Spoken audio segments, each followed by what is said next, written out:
Il nostro progetto è Abitavito, si chiama, è un progetto appunto rivolto al contrasto dello spopolamento che da anni colpisce la nostra come tantissime altre aree interne. Sostanzialmente siamo partiti dalla comunità, abbiamo lavorato con la comunità, che abbiamo creato un comitato di scopo coinvolgendo diversi cittadini, coinvolgendo l'amministrazione comunale, e il comitato di scopo ha lo scopo, l'obiettivo di fare una proposta progettuale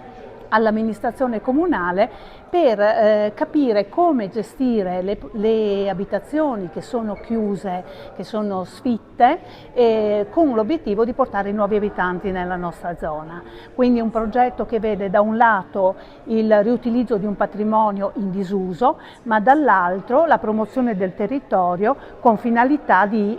nuove residenzialità e nuovi abitanti più che residenzialità.